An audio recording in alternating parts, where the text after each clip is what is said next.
I wouldn't expect you to do some crazy dynamic programming solution or like crazy memory management solution, crazy distributed system solution. But I think the biggest thing that you have in first year is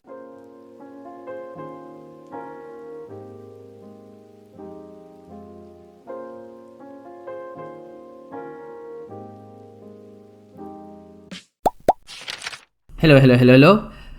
Welcome to the channel. We are back with our podcast 8, and today we will be talking about something that I think a lot of people will be interested in: internships and how to get an internship as your first year student. So Mo, you had a lot of internships, and I want you to talk, give a bit of a background about your past. But before we move on to that, and we will be talking a lot about internships, I just wanted to say, we have made 7 videos by now, and we have uploaded. We are getting guests who would be very special guests who would be giving you a lot of interesting information about how to navigate university life. If you have any questions, if you have any comments, if you want us to bring anyone to our podcast, please comment in the comment below. If you like our podcast, hit the like button, hit the subscribe button. We need that 100 subscribers, so that would be great. I'm so glad you brought it up. You know why? That 100 subscribers, Arnav might have forgotten, but I haven't. Because as soon as we hit the 100, we're gonna put a garbage bag on top of Arnav's head. So Mo, you had a bunch of internships in university. As in University of Toronto, you have an opportunity to do at least 3 internships, maybe 4. Right. Can you run us through your background in terms of internships? Yeah.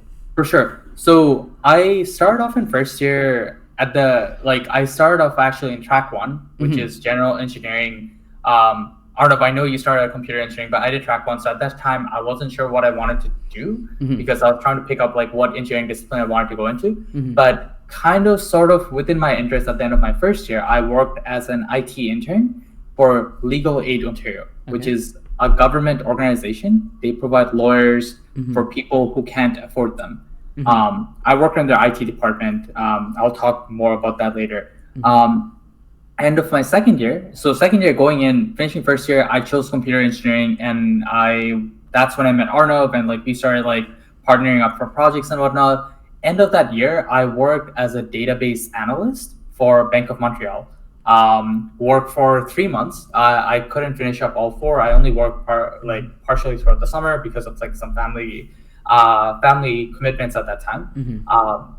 Then I went into my third year, and just for anyone who is not aware of University of Toronto's engineering procedure, generally that's the time. End of third year is when you go into your 1 year, so 12-month to 16-month long internship period. And end of third year, I worked 8 months at this company called Blue Cat Networks. I worked in there. That was my first legally officially titled software engineering internship for 8 months. And then I worked there from May to December, and then from January to April, I worked for TELUS on one of the research divisions as a software engineering intern. And then for the summer after that, for the last 4 months of my 16-month long internship, I worked as a software engineering intern for Royal Bank of Canada on their Amplify program. Really, really excited, and a very amazing program. Ended up getting my own personal patent out of that internship. And so once I was done with RBC, or Royal Bank of Canada, I went back to school, and I basically had a return offer from all of these companies that I did. And obviously right now, after graduating, I joined Microsoft right off the back, and then I've been moving around working full time. Makes sense. And you've had a lot of diverse experience, I would say. I would say let's talk about first year, because I think this podcast we're going to be focusing solely on first year students. So first year students, I would say they come in with a very little experience, right? So if you were someone who was interviewing people, and you do interview people for Microsoft now, right. What would you look for a first year student to be hey, this person would be a good intern at the company? Right. So again, I want to emphasize this because I was talking to Arnav before this podcast, and I was telling him that I didn't really get into this whole idea of internship till it was my third year, and I made a lot of mistakes. And I think eventually at the end of this video we will talk about it. But something right now, as Arnav mentioned, I do interview a lot of candidates, and we do run different sort of like tests, and we have different sort of understanding or expectations out of first year students or like people who just started university. The very first thing that we look for is passion, because you are a first year student, you just got into university at that time. I'm not sure how the competition is right now, but like generally when you're in first year, you barely have touched the fundamentals of computer programming, right? Like I wouldn't expect you to do some crazy dynamic programming solution or like crazy memory management solution, crazy distributed system solution. But I think the biggest thing that you have in first year is your passion to study this amazing field. And at that time, you're kind of exploring like your options of like what aspect of software engineering internship, or if software is even the right choice for you, right? Like a lot of people go into first year thinking that, hey, I want to do software, but then they're like, no, I kind of really like the product aspect of it and I don't really like software. So again, all of these really vary. So when we, as software engineers, when we interview interns who are just in their first year, the first thing that we look for is your passion, like the behavioral part of this interview. It's like, how do you work? How do you solve a problem? How do you approach a problem? As an intern, when we are interviewing you, you might run into like some crazy difficult problem, right? And the goal isn't for us to find out if you can solve that problem. The goal out of giving you that problem is mostly just understanding if you are able to kind of use your knowledge of what you have learned so far or your thinking process to see if you can even approach this problem to make it smaller, if that makes sense. Mo, like I think Mo comes from a perspective. I think like especially with Microsoft, they have their own like subsections for first year students, right? And I think like definitely like they have a very good idea of what a first year student is capable of or can do it, right? What do you think about like companies outside of Microsoft? Like let's say there are like FANG companies, of course they have like first years, and we can talk more about that, but like what about like other companies? Like what do they look for in general? Like do you think like I don't think like passion would like land them a job, right? Yeah. I mean, obviously, we would expect you to have some technical background. Like when you're especially applying for a software internship, like things like, do you know basic programming challenges, right? Like, and I can give you an example, but this might not be like, I'll talk about some standards. So like lead code again. Yeah. We as software engineers, we hate lead code. Like, I think it's sort of has become like a more or less universal standardized testing system at this point. Maybe some lead code easy questions. If I give you an array, can you parse through it to find like a very easy question could be as simple as like, I'm giving you an array, can you iterate through it? Or like, can you find like an element if it's present in that array or not? There are multiple ways of solving this. If you can do that, like a very simple question as that, or like some variations to that question. Or if I give you some of like a string manipulation question, like a first year question can be like, hey, I'm giving you a string, determine if it's a palindrome.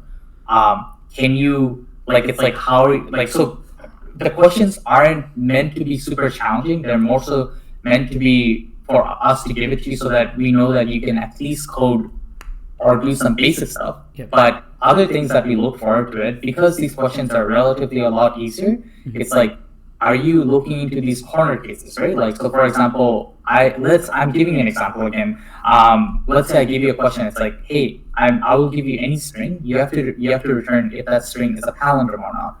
Now, first of all, what's a palindrome? Like, the string can be read from both ends. Like, you read it from one side and you read it from the other side, and it will look like the same. Like, so something like OTTO, right? OTTO. What are some of the corner cases? Corner case, like the string can have even number of characters, odd number of characters. And how do you handle it? How do you have a generic algorithm that handles both of it? What if the string has some numbers in it? Are we considering numbers as part of the characters? Or, for example, what if there's an empty string? Like things like that. These are very. This one really just solved one question in like 10 seconds. That's right. Sorry, my bad. I think what I'm getting to is like the questions that are given to you as a first year student aren't meant to be super challenging. They are meant to see if you, first of all, a couple of things that we see is like Are you passionate about it? Yeah. Can you look at the corner cases? Can you, can you at least like write compilable code?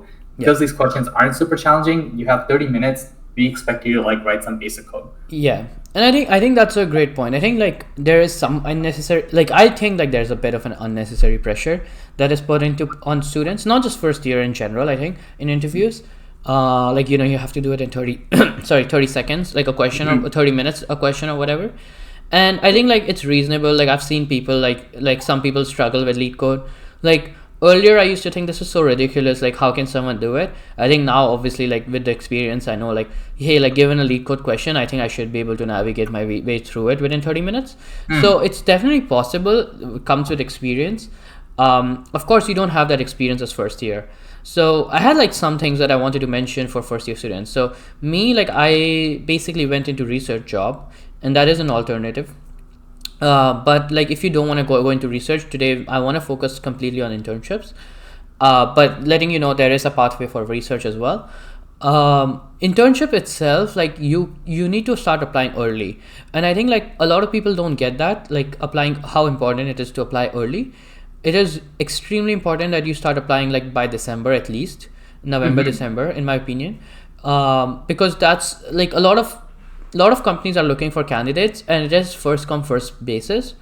But the way I see it, there's a lot of companies which would take you in just because they need someone to do x amount of work for you, but they could have found a better candidate in the future, but they just don't want to invest the resources into finding that candidate. And if you can achieve that goal or achieve the work, then they don't really care what your background is. Now, how do you achieve that goal? I think like lead coding, like if programming is your goal, and I think like for now, like the podcast is, I think, moving towards, let's just keep this towards programming, considering we both are programmers. I think you need to start lead coding early. Like you need to start lead coding early. You need to start interviewing early. Gain that experience of interviews. Like I think like my first interview, I remember I was sitting in Altera, which is Intel for now. Like now it's Intel. Basically I was nervous. I was literally like sweating. Like before the interview, I literally went to the washroom. I was with a friend, and we both were sitting, and he looked at me. He's like, are you having a heart attack or something? I'm like, bro, I'm just dying here. But I was sweating. I was like actually so nervous. So I went into the washroom. I put some water on my face, calmed myself down. But the most important, like the toughest part about the interview is how to manage your nerves, I think. Right? I do want to, and Arnav, you're raising a really good point. So let's methodically approach this. Like, so as a first year student, obviously this is, as a software engineer, this is what we expect out of interns right now. Like now, like as someone who's interviewing you, these are some of the things that we look for. And I can dive deeper. I think we will have more episodes in the future where we talk about like, how do we interview people? What are things that we look for? And like, what are some red flags? And what are some green flags? But as a first year student, there are things they can do to make this process a lot easier for you, right? And this is, I can talk about it through my thought process, because I didn't really get into this till my third year, when I finally kind of like started getting the hang of lead coding, doing programming and whatnot. If I could go back in first year, and if I was sure that I wanted to do computer engineering, the first thing that I would do is like I would talk to career specialists or people who are in the careers, aka, for example, you watching this video, this is exactly what I would have done when I was in first year. Like talking to these people and like what they did in their first years. Secondly, job fairs on campus. Like this is something, even when I wasn't actively interviewing for software related positions, I still went into career fairs. For University of Toronto, Your Next Career Network, or YNCN, is a great source because they have these two amazing career fairs that happen, one in the fall, one in the winter. So I went to both of them as a first year student, and I thought it was really helpful because, first of all, when you're going to university, you don't know what kind of competition you're stepping into. So a lot of students come in, and again, I'm not pointing anyone out, or a lot of students just come in with ideas like, oh, because we're going to tech, there'll be tons of jobs. Someone's gonna hand me over the job. When you go into these career fairs, they humble you. They really, and I think it's super, super important, because you see a lot of like recruiters don't even like talk to you, and it's like that gives you the idea that hey, competition is really hard. I need to prepare myself. Or the other reason why career fairs are really important is basically because like you can reach out to recruiters and like hand in your resume. Worst case scenario, your resume just like goes into the garbage bin and they never look at it, which is very fair. Yeah. That should be happening most of the time. But the odd chance that you can make that connection with the recruiter, Yeah. talk to them in the future, and they can keep you in mind, that would be super helpful. Fun fact, I actually went to this like career workshop by Microsoft on campus, and Sarah, like one of the recruiters, I won't say her last name, but she was the recruiter at that time, and like I networked with her, and she had no reason to talk to me, but she was so nice to me, and because I had that connection, like a week after, I actually ended up getting an interview, that's exactly how I Amazing, yeah. get to the door. So networking is so important. Go to those career fairs, go to those workshops that these clubs are bringing into your school. Yeah. Yeah. Yeah, I think you raise a great point, Mo. Like I think we've all done that. Like we've all gone through that, hundreds of like students and like hundreds of thousands of like students going to this career network, and then like some recruiters would have like 100 people like literally lined up with their resumes, and you see every single person in front of you, and they have more experience, more stuff, and like it does humble you. It's it's a very humbling experience. But I think like actually this really gets me to a really great point. If you were a first year student, how would you make your resume? Right. So great question. So first year student, I think the ideal timeline, Arnav, you touched upon this, but like you should be, because now that the competition's really hard, you should be on top of your timeline. That means that like you should be at the door when you're applying to jobs and whatnot. Your resume should be done before you even start your first year, I would say. Don't make your resume more than one page. And if you're coming up to me being like, no, I have too many qualifications being a first year student and my resume is going to be longer than one page, I would basically be like, I'm so sorry to hear that. I bet you have a lot of qualifications, but you need to go back to the drawing board, fix the resume again, because no resume should be longer than a page. Even me right now, I guess like with 2 years of internship and 4 years of like work time, like 6 years into this career, my resume is still one page long. Yeah. If your experiences are not fitting into one page, go back to the drawing board, start doing it again. Have the relevant stuff. Don't put unnecessary stuff. Like you're applying to a software job.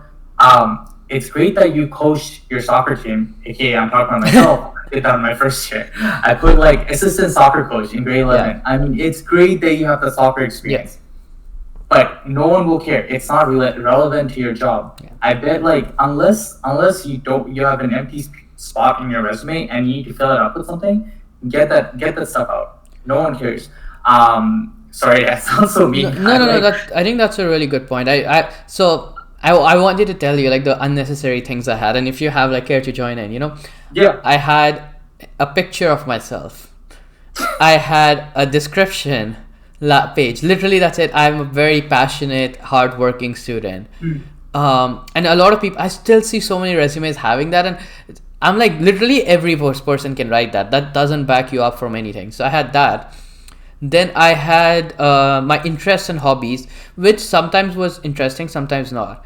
Then I had my volunteer experience from when I was 15. Like I volunteered in an NGO. I had that on my resume. Like I bet these are amazing. I'm not like talking bad about these experiences at all. I bet they're amazing experiences. I just like you can imagine like there's so many resumes with like people who have like experience with Microsoft, Google, Facebook, Amazon. Yeah. Then you get a resume with like someone like with their faces like Arnav on their resume. Like what the heck? No one's gonna care about that, right? What would be the top thing you would put on the resume? Education. Yeah. Your education defines you. You're a first year student. You're going to a big school. Your education defines you. Put that on top. I want to know your name. Obviously, at the very top, your name, your contact information. If you're applying for software jobs, have your LinkedIn and have your GitHub there. Do not put your address like I did, by the way. So, yeah. No one cares that you live in 56, I don't know, Baker Street, wherever Charlotte lives. Like, no one cares. It's all that important. But it's very important.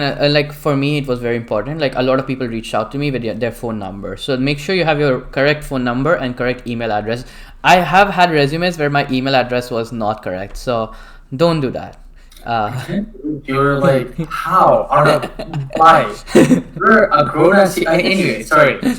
Clearly, my bar is very high. I need to lower my standards with my friends. But anywho, have your name, have your email address, and make sure they are the right way that you expect them to be, and not the way that Arnav expects them to be. Your phone number, your LinkedIn, and GitHub. We'll talk about GitHub and how to organize that, but please make sure that you don't have any bad stuff on your LinkedIn and GitHub. I think this is pretty self-explanatory. Your email, please don't make that your gaming email of, gamerboy42069@gmail.com. Please, for God's sake, do not use that email.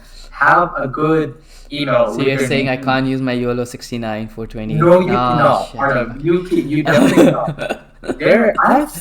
I've actually, like, while I've gone through resumes, I've seen people do that. Do not do that, please. Like, what standards are you setting?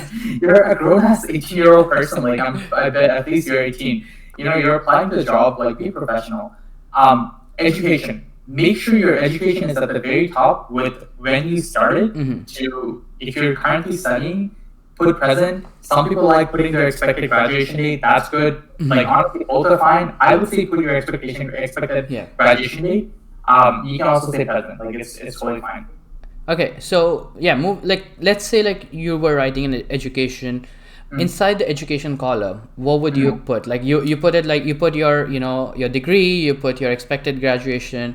Do you have bullet points inside it? What would you add there? So I have, like, when I had my university resume, I would actually put my scholarships inside of it, because I had some other, by that point in my first year, I had some other scholarships, so I would actually put them side by side, just because I mean, it's your achievements. Some people like putting them in an achievement section, but I felt that by doing that, I have to create this whole other section, and I can save some space, so I put it there. I think that's, you don't have to like go bullet by bullet, take a lot of space. You can honestly even inline it and then just put like a bar on top of it if you're trying to save space. So that's I think that's a great point. Like, of course, like not everyone has scholarships. So if you don't have scholarships, like I put my scholarships as well as I guess Mo did. But if you don't have your scholarships, the other alternative is to put some coursework. You can put some courses. You do take some computer courses in your first year.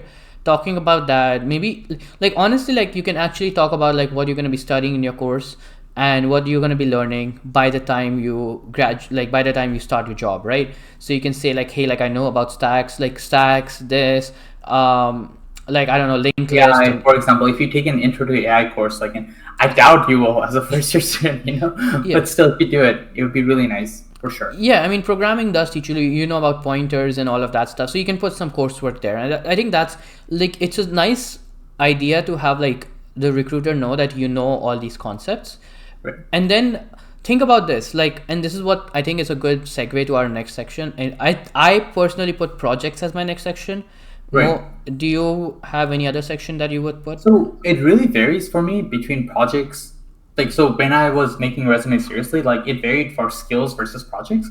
So because I did a lot of hackathons and that really helped me. So I ended up having like a diverse set of like software skills. Right. So I actually had a skills section, and under that I had programming, database, like frameworks, and different sections under my skills section.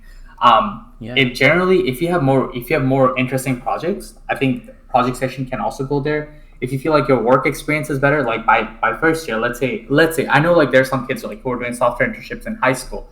That would be super impressive if you already have done that. Like, I mean, I barely knew how to code, so you might be able to like also put your work experience or professional experience after your education for sure. Of course, yeah. Like I think like I'm assuming most of you don't have work experience going into university, especially like you might have like, like you probably were a lifeguard, or you were probably like, like tutoring someone in like something small like math or something. And that's relevant experience, but I would say like keep that as optional. It's not really relevant to programming. Right. A lot of people would say, hey, like add it. I would not recommend that. I think I actually like Mo's idea about putting skills as your second section, because it really summarizes what you know. And Right. so in your skills section, you can say like what language you learned. Like if I was in my first year, we learned C++ in University of Toronto. I would definitely highlight that I know C++. Or We C, already, yeah. yeah, C++, and then you would highlight all the other languages that you Like probably for learned. example, we learned some CAD softwares, no CAD or MATLAB, I believe.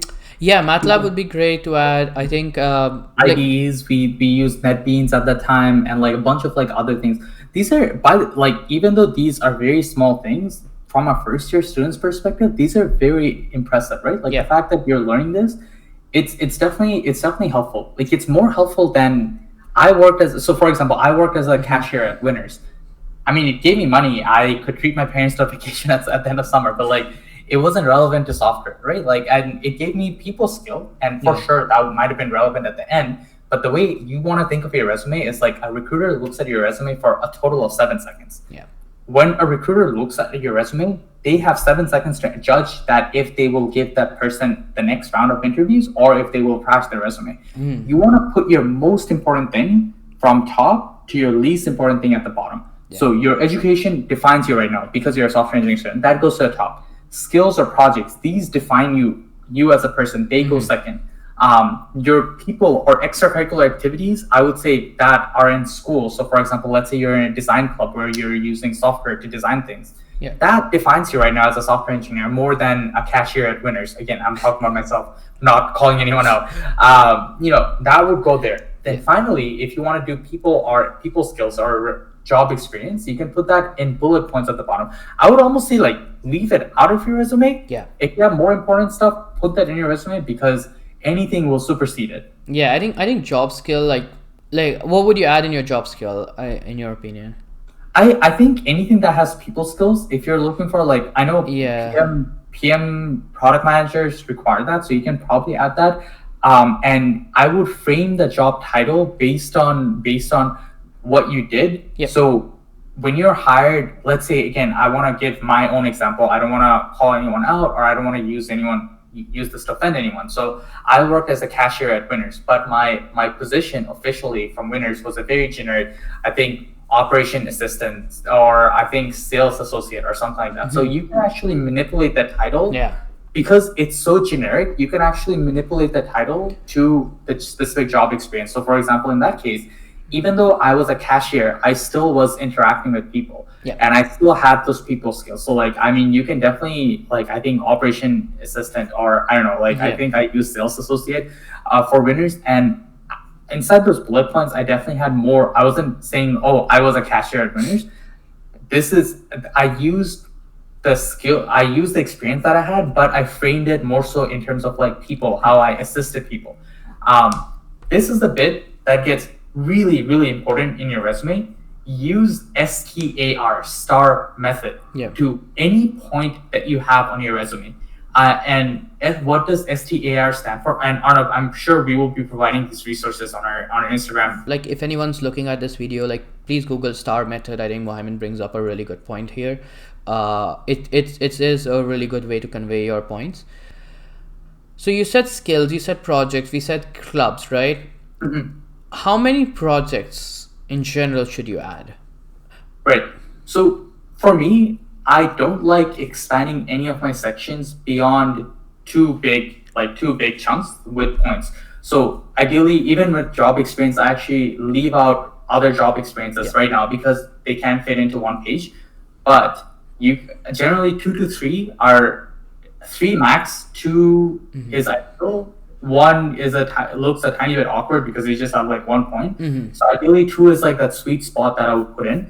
Like two project titles, and under 2 project titles talk with 2 points each, 2 bullet points each on like what the project was about, what you achieved it, and what were the results basically. Is what I would say. I think that's definitely, that makes a lot of sense. I think 2 to 3, like that's where I would be. That's the sweet spot. Even inside it, I would say like bullet points 2 to 3 inside every section. That's the sweet spot. I would say like, okay, so this is where I'm at, like, right? Like, I think like a lot of people will tell you this, like everywhere on the internet, you can find probably 1 or 2 of these resources. The one thing I wanted to touch on, I think a lot of people don't talk about it, is how to go about creating these projects as a first year student, right? Like, because it's not easy. It's not like hackathons is one way, like, go and like do this in 2 days. But how to choose this? Like, what kind of projects to choose? So this is really this is a really good point, because as a first year student, obviously projects are really hard because you have the passion, but I guess you don't have a lot of experience. Like, I mean, holy crap, man! Now that I look back, I had so much passion. Anywho, I wish I could do more in first year. It's just like you can do a lot, but you have so much passion, and you have relatively a lot more time than the other year students at university. So when you look into projects, the best way of learning something really fast and really quick are, as Arnav mentioned, hackathons. At University of Toronto, particularly because I was at IEEE, and I introduced this actually. When I was the chair of computer chapter at IEEE back in, I believe, 2019, we introduced this thing called New Hacks. And New Hacks was a specific hackathon that just targeted first and second year students. Because we knew that, like, when you compete at hackathons, you're competing in the third and fourth year, and even master's and PhD students, they have a lot of experience. You don't have that. So if there was a hackathon particularly dedicated to you, and there are companies who were coming in just to hire you, it would benefit you guys. So, like, look for those opportunities. Look for hackathons particularly targeting first and second year students. New Hacks are really good. Waterloo has this amazing hackathon, or the biggest one in the country. Then Princeton has hackathon. Like, apply to any hackathon by MLH listing, and that will get you to these competitions. You do not have to win anything, by the way. Just being there, it's great because it just takes one weekend out of your entire semester. You learn so much, and it's like a brain dump of like all the things that you're learning over one weekend, and after that, you're done. And I would say so I wanted to say this, like, I think everyone's a little different. Like, I know, like, for example, I think, like, Mo, which friend I'm talking about. One of my really close friends, amazing programmer, probably one of the top in the class, a bit introvertish, bit shy, but he wouldn't stay over on weekends to work. He wouldn't go to a hackathon. He doesn't care about hackathons. But one of the best programmers I know. Like, even in first year, he was really good in terms of programming.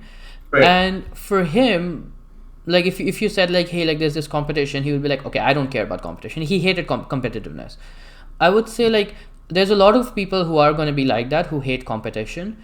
And hackathon, yes, I think, like, what Mo said is very relevant, that, like, you don't have to win anything.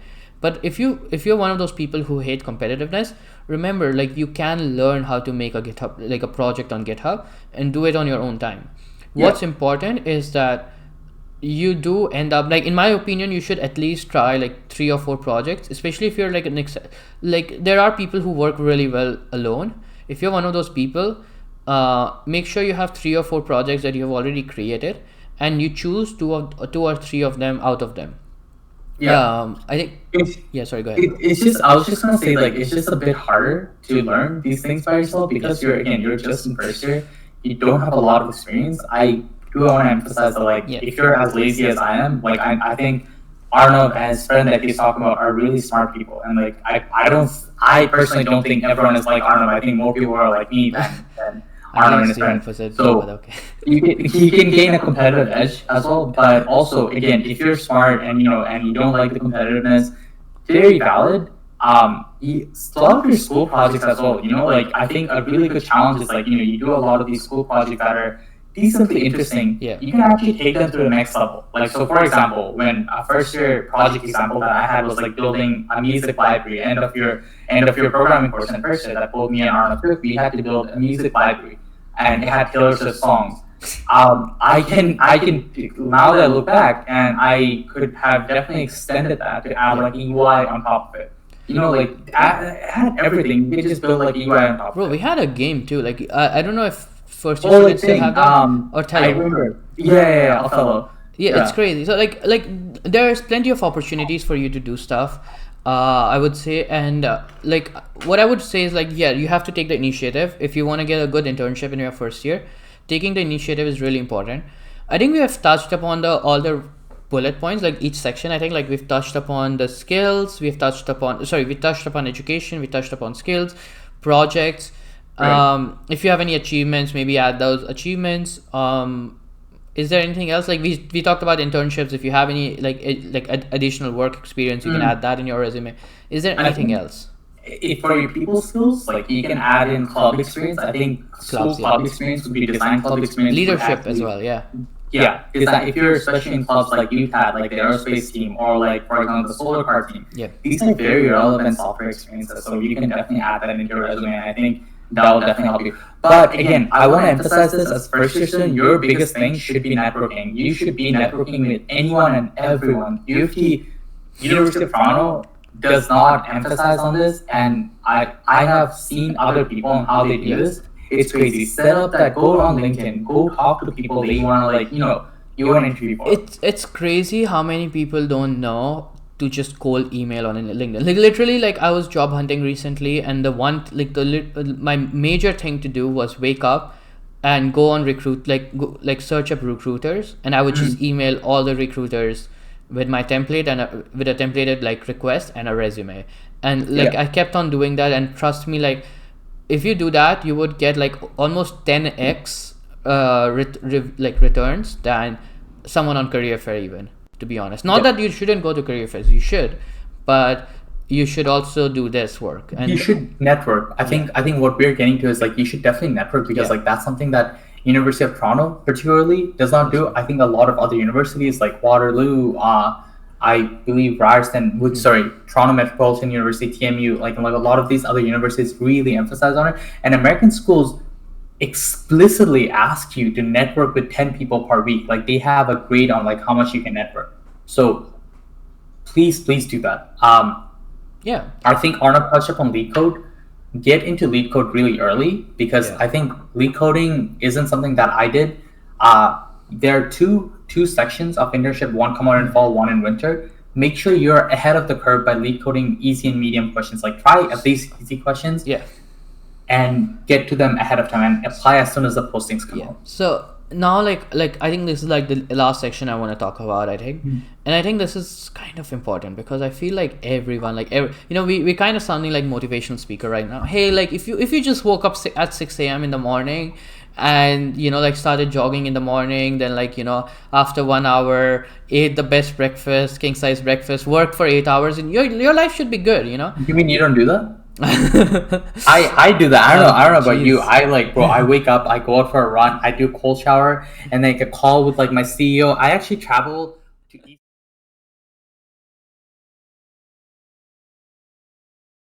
As we mentioned projects, we mentioned lead code, and you're going to be transitioning. We've made like bunch of videos about you transitioning and taking care of your mental health, and how first year is going to be hard. You need to have a social life, make friends.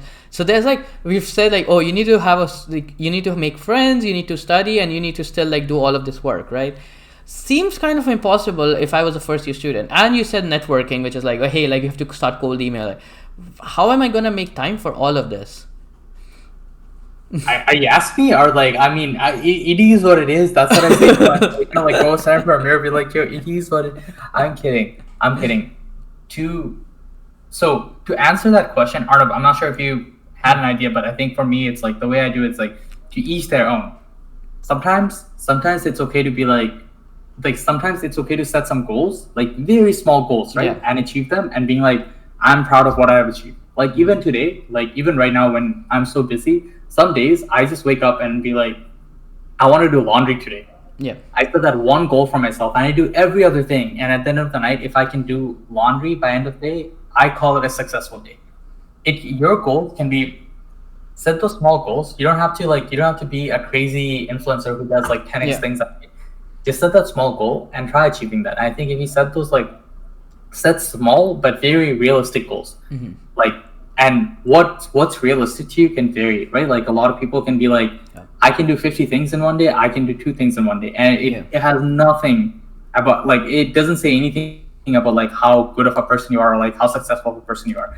Some days I can barely do one thing, some other days I can do 90 different things, and my head just works like that. I think one of the best advices I got, and I think this is one thing I would leave you with, like my friend said, like, and he basically works at Microsoft. He's also started his own company and did like, he's doing like 3 or 4 things. And I'm like, how are you doing on managing those things? He said that like first excel at one thing, then move on to the second thing, and then excel on that, and then move on to the third and move excel on that. I think that's one of the common mistakes that like I made, and like I think a lot of people like me make, is trying to join a lot of things at the same time and thinking that they will excel at all of them at the same time. I would say like the first threshold should be, hey, can you meet the minimum in your academics? So can you at least get a 70 just from studying from classes and focusing in on classes and doing a little bit of assignments and stuff? Can you like get a 70, right? Listen, I don't know about you, but 70 is a lot for some people. Okay, like it just. I'm not saying for who or what, but No, but like 70 is a lot. like I mean, like if you look back in your first year, right, Mo? Like I'm just saying, like if you're not getting that, like I think you should definitely focus on your studies, because the last thing you need is like, hey, like I start focusing on these projects and everything, and I end up failing in university, right? So that's definitely not something you need. So I would say like, yeah, definitely focus on university first. Make sure you're getting at least a 70. Like I think like 70 is like lower than average. So I don't think that's a really high expectation personally. It can vary for a lot of people. Like personally, me, if I was getting lower than an 80, I would not be doing additional work. So I have a high threshold for myself, but like people have different thresholds for themselves, right? Now, He's saying that just don't be dumb, like Mo, and be as smart as me.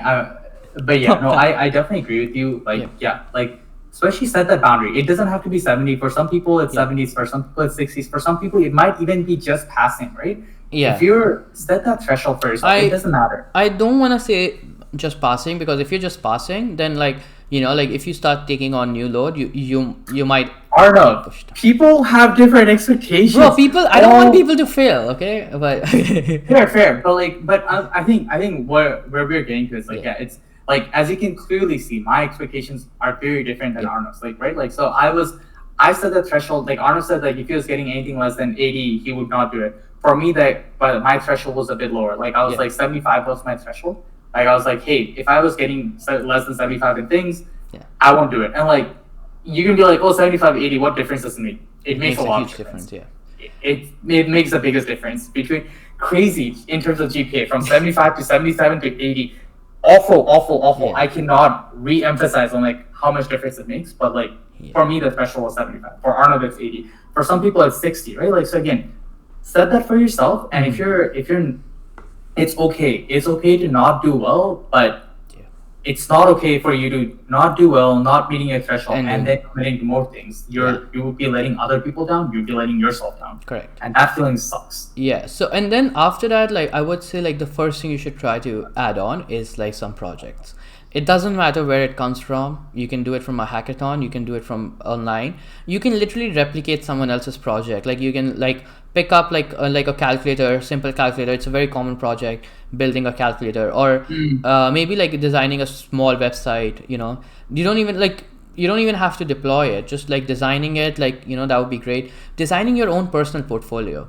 I think like that would be really useful. Like having a personal portfolio, putting that as a link in your section would be great. So make sure you have like some additional work that like a lot of common people don't have. Like you and me, like 90% of the students won't have their own personal websites. So I think that addition would really help, right? Right. Do you, more like in general, like do you think anything additional like students can do, like aside from that project?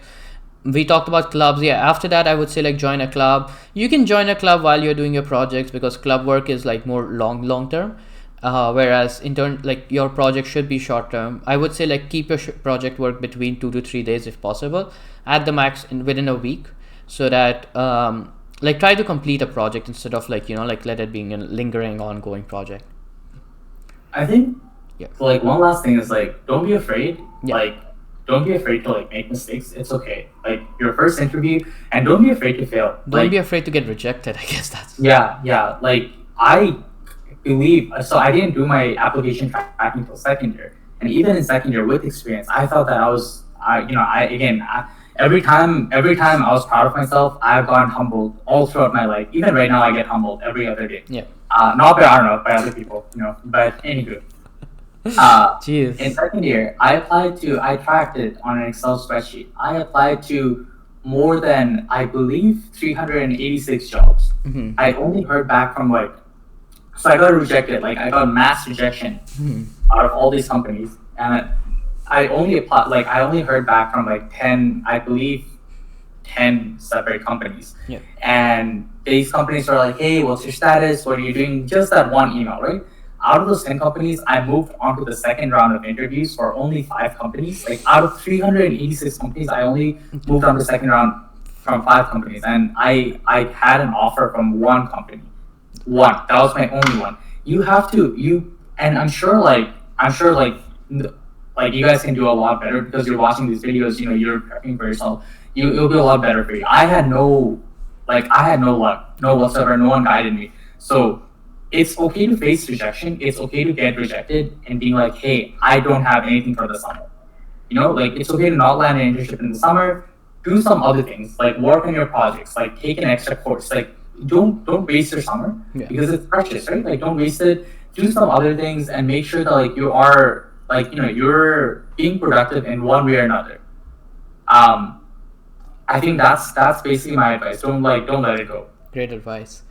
All right, I think we can wrap it up here. Sorry for, I think this one is a little longer than usual, but I think we touched up probably some of the most important points until now. So thank you guys for joining. If you have any questions, I think a lot of people should have a lot of questions about this topic. So leave it in the comments. We would try to answer each and every one of them. Join our Instagram channel. We're going to be posting a lot of content there as well. We have our TikTok as well now, which I don't know how often we'll be posting, but we'll try our best. And stay tuned. We will come back with some really exciting videos in the future. So yeah, for sure. Thanks, folks. Thanks for joining. Thank you.